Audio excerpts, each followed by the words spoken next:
Hello friends, ఎలా ఉన్నారు? మనం ఈరోజు సుకన్య సమృద్ధి అకౌంట్ అనే స్కీమ్ గురించి మనం ఈరోజు తెలుసుకోబోతున్నాం. ఈ స్కీమ్ యొక్క ముఖ్య ఉద్దేశం ఏంటంటే బేటీ బచావో బేటీ పడావో అనే నినాదంతో సెంట్రల్ గవర్నమెంట్ వారు ఈ స్కీమ్ను అయితే తీసుకొచ్చారండి. ఆడపిల్ల యొక్క ఉజ్వల భవిష్యత్తు కోసమై మనం ఈ స్కీమ్లో పెట్టుబడి పెట్టొచ్చు. వారి ఉన్నత చదువుల కోసం కావచ్చు, పెళ్లి కోసం కావచ్చు, మనం ఈ స్కీమ్లో పెట్టుబడి పెట్టొచ్చు. ఆడబిడ్డ ఉన్న ప్రతి ఇంటికి మనం ఈ స్కీమ్ గురించి తెలియజేయాలండి. మరి ఈ స్కీమ్ వివరాలు మనం ఈ వీడియోలో తెలుసుకుందాం. Account open. మన దగ్గరలో ఉన్న పోస్ట్ ఆఫీస్లో కానీ బ్యాంకులో కానీ మనం ఈ అకౌంట్ ఓపెన్ చేసుకోవచ్చండి. 10 సంవత్సరాల కన్నా వయసు తక్కువ ఉన్న ప్రతి ఆడబిడ్డ పేరు పైన మనం ఈ అకౌంట్ను ఓపెన్ చేసుకోవచ్చు. ఒక ఆడబిడ్డ పైన మనం ఒకే అకౌంట్ని ఓపెన్ చేసుకోవచ్చండి. కుటుంబంలో గరిష్టంగా 2 ఆడబిడ్డలకి పేరు పైన మనం ఈ అకౌంట్ ఓపెన్ చేయొచ్చండి. కొన్ని సందర్భాలలో ట్విన్స్ ఉంటే 2 కంటే ఎక్కువ అకౌంట్లు కూడా మనం ఓపెన్ చేసుకోవచ్చు. ఈ స్కీమ్లో డిపాజిట్ ఎలా చేయాలి? సో కనీస డిపాజిట్ వచ్చేసి ₹250 అండి. మనం అకౌంట్ ఓపెన్ చేసేటప్పుడు కూడా ₹250 అకౌంట్ ఓపెన్ చేసుకోవచ్చు. అంటే మన ఇష్టం అండి. మనం 1000, 2000తో కూడా అకౌంట్ ఓపెన్ చేసుకోవచ్చు. ఒక ఫైనాన్షియల్ ఇయర్లో మినిమం డిపాజిట్ వచ్చేసి ₹250, మ్యాక్సిమం 1,50,000. ఈ స్కీమ్ అనేది మన అకౌంట్ ఓపెన్ చేసినప్పటి నుండి మనం 15 ఇయర్స్ వరకు మనం డిపాజిట్ చేయాలండి. సో టోటల్ డ్యూరేషన్ వచ్చి 21 సంవత్సరాలు అండి. 15 సంవత్సరాలు మనం డిపాజిట్ చేస్తామండి. ఇంకో 6 సంవత్సరాలు వెయిటింగ్ పీరియడ్ ఉంటుంది. సో మనం ఈ 6 ఇయర్స్లో మనం డిపాజిట్ ఏం చేయం, కానీ మనకు ఇంట్రెస్ట్ ఎవ్రీ ఇయర్ క్యాలిక్యులేట్ అవుతూ అమౌంట్ ఇంక్రీజ్ అవుతుంది. ఇప్పుడు ఈ సంవత్సరం కట్టలేదనుకో, ఒక 2 ఇయర్స్ కట్టలేదనుకోండి, ఎన్ని ఇయర్స్ మనం కట్టకుంటే అన్ని 50s అండి. ఒక సంవత్సరానికి ₹50 ఫైన్ ఉంటుంది. సో మనం 2 సంవత్సరాలు కట్టకుండా 3వ సంవత్సరం కట్టాలనుకుంటే 2 సంవత్సరాలకు ఒక సంవత్సరానికి ₹50 చొప్పున ₹100 అండి.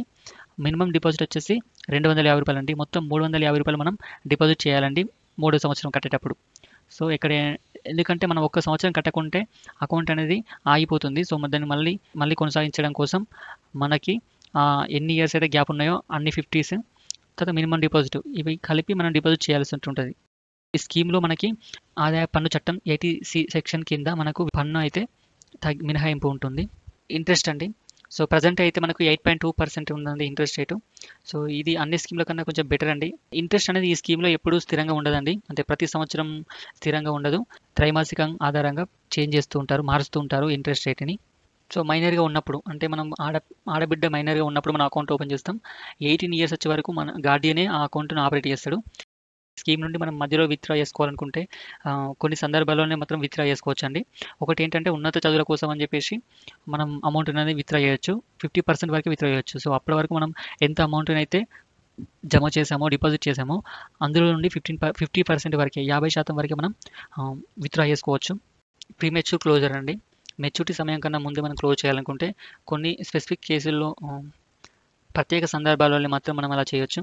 ఒకటి ఏంటంటే అకౌంట్ హోల్డర్ మరణిస్తే, సో ఎవరి పేరు మీద మనం అకౌంట్ ఓపెన్ చేసామో వాళ్ళు మరణించినప్పుడు, లేదంటే అకౌంట్ హోల్డర్కి ప్రాణాంతక వ్యాధి అని నిర్ధారణ అయినప్పుడు, గార్డియన్ మరణించినప్పుడు, సో అకౌంట్ ఓపెన్ చేసినప్పుడు గార్డియన్ ఎవరున్నారో అతడు మరణించినప్పుడు మనం కావాలనుకుంటే అకౌంట్ని అనేది ప్రీమెచ్యూర్గా క్లోజ్ చేసుకోవచ్చు. మనకు ఎప్పుడు మెచ్యూరిటీ అవుతుందంటే అకౌంట్ ఓపెన్ చేసిన నాటి నుండి 21 సంవత్సరాల తర్వాత మన అకౌంట్ అనేది క్లోజ్ అవుతుందండి, మెచ్యూరిటీ వస్తుంది.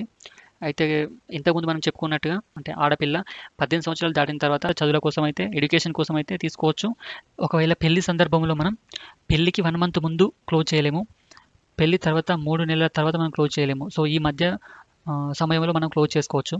సో మనం పెళ్ళైన తర్వాత 3 నెలల లోపే మ్యారేజ్ సర్టిఫికేట్ సబ్మిట్ చేసి మనం అమౌంట్ అనేది మొత్తం తీసుకోవచ్చు అండి.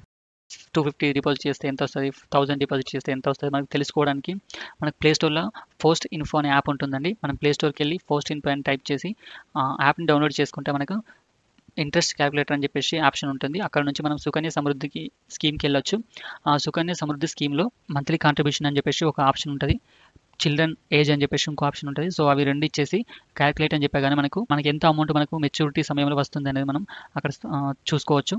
సో దీన్ని బట్టి మనం ప్లాన్ చేసుకోవచ్చు. సో అందరికీ ఈ స్కీమ్ గురించి తెలియజేయండి. Thanks for watching. Please subscribe for more videos.